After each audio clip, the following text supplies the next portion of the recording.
Hi folks, today we're going to have a look and talk about the Olight proprietary tail cap charging, which for those of you who don't know, most of the Olight torches come with this kind of arrangement on the tail cap, meaning we can clip the charger on the back end there and it will charge the battery for us in situ, which for obvious reasons is really handy.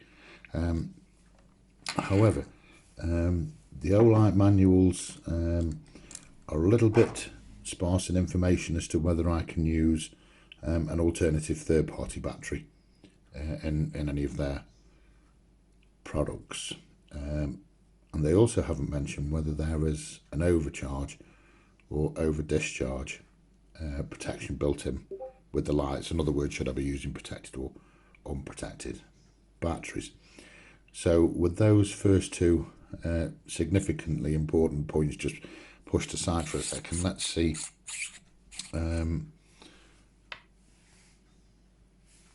what happens if we put what have we got here, Samsung 30Q.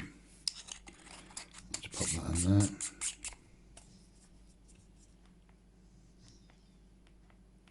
No. Okay. I mean, that might be disappointing, mightn't it? I think most of us flashlight enthusiasts have got a Samsung 30Q that we would like the option to pop in there. Let's try a protected keep power.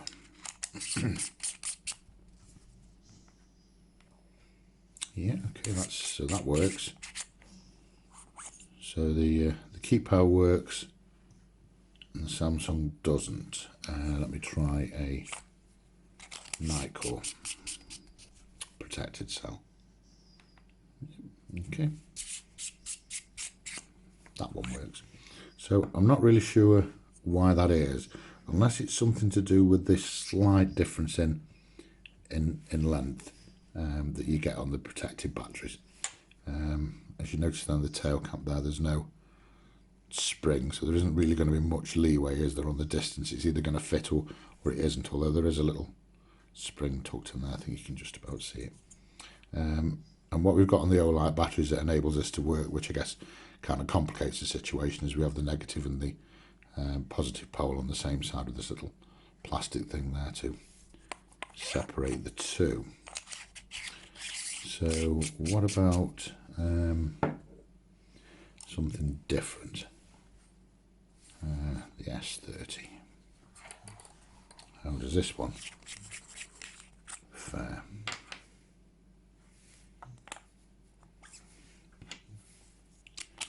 With the so the Samsung works in that one. Okay.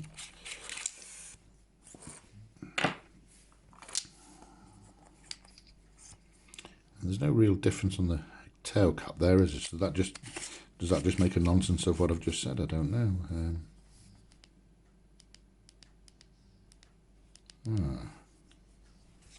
That one doesn't, but it did work in the Nova. You'd be tempted to say, wouldn't you, that sort of keep powers method of a button top there is not connecting, but then again the H2R's got the same design there, so I don't know what's going on there. Let's try. There we go. Oh yeah, so that works. 2 out of the 3. Different ones though. Let me try. Let's move a little bit newer, shall we, and have a look at the Warrior Mini.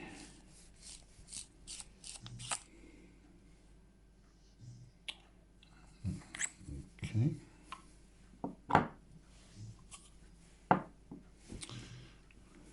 Samsung 30Q. That's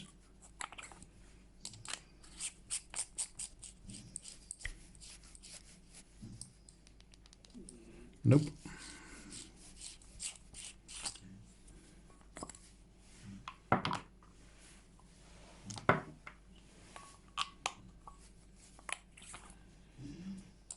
Night core.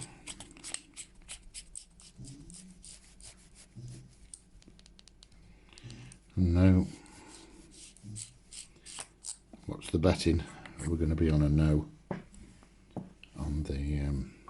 on the last one. I already know the answer, of course.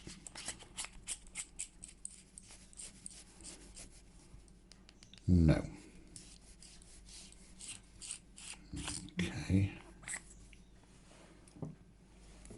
Now I've saved the best to last now. I mean, this is just to really confuse everybody. So let us try the Batten Pro. First up with the keep power. Okay.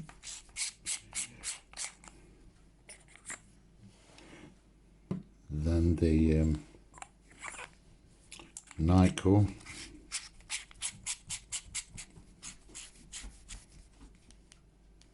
Okay. The last one.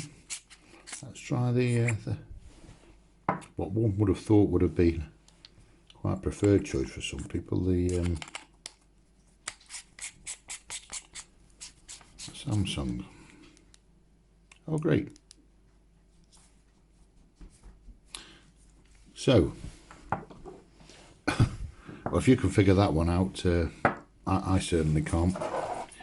So it depends which torch you're using and with which battery as to whether it'll work or not. That's going to be pretty irritating for your camping trip, isn't it, or fishing trip or whatever. Two very quick points to make here, quite important points. If you do use a third-party battery, then the tail clip charging will not work. Equally, you cannot charge an Olight modified battery in most normal chargers. It's that little plastic thing that we saw separating the positive and the negative, generally speaking, will prevent a connection on the terminal there, and thus prevent you from using most chargers. I think there's the odd one that you can get away with if it's got like a little nipple arrangement on there to kind of make contact, but I've not come across one. I saw a picture of somebody doing it once, but I've never managed to find a charger that will do it. And you know what? That really bugs the living daylights out of me. Okay, folks, thanks.